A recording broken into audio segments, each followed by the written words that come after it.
Macroeconomic events are driving the market right now, in the US and around the world. That's why there's so much uncertainty and negative sentiment going on. But we're here to tell you and show you that the global events happening right now are super bullish for the market. Don't believe us? We'll stick around and we'll show you.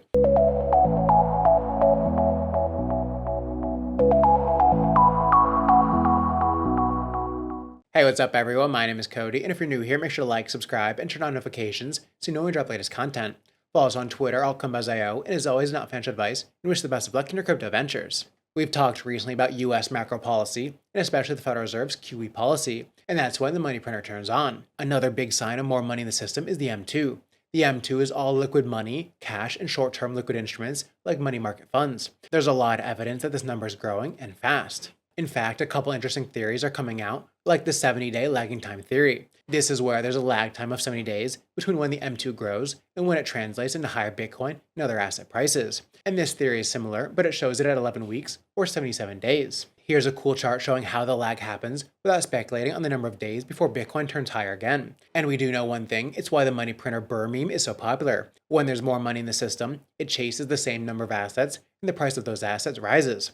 What we don't know is when it will start, but it will. And we know it won't be the same as other cycles, but an alt season will follow when investors want to roll their profits from Bitcoin into alts. And combine that with our second piece of macro analysis, and it'll be even more bullish. The market has gone crazy over the last 30 days with two huge liquidation days of over $1 billion and a pump and dump over the weekend. But some coins like SUI have weathered the storm and are still a great investment opportunity today. SUI is quickly becoming one of the leading altcoins in the market, so let's check out why. SUI is killing it in all the big sectors it supports, like DeFi, where SUI crossed $1 billion in TVL and is almost at $1.5 billion in record time. SUI's liquidity aggregator DeepBook launched its Deep token in October and is holding up well in tough market conditions. Walrus is changing the game in decentralized data storage, and its token launch is coming soon. And Solana builders are building on SUI now, with integrations like Phantom and Backpack. SUI even has a small but growing meme coin market for meme coin lovers. If you haven't used SUI lately, then come give it a try and follow SUI's X account for all their latest updates. Growth in money means more money in the system and higher asset prices. Add that to this and it gets even better. The stablecoin market cap is growing fast. It's at an all-time high. This is a key indicator for when crypto prices will increase. After all, the money's in our system already, just in USDC or USDT or some other stablecoin, waiting for the right opportunity to buy. At $231 billion, the supply has never been higher. Looking at the changes by chain is super interesting. For the last few years, it's been Tron and Ethereum dominating the stablecoin sector.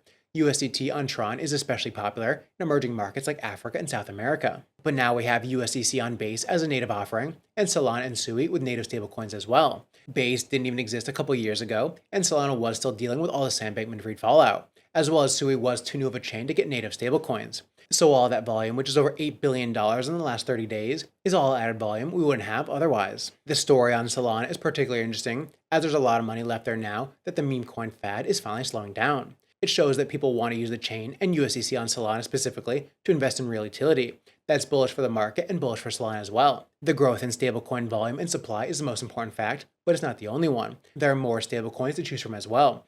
After the big two, the next two biggest by supply are USDE and USDS. Both have a higher supply than DAI.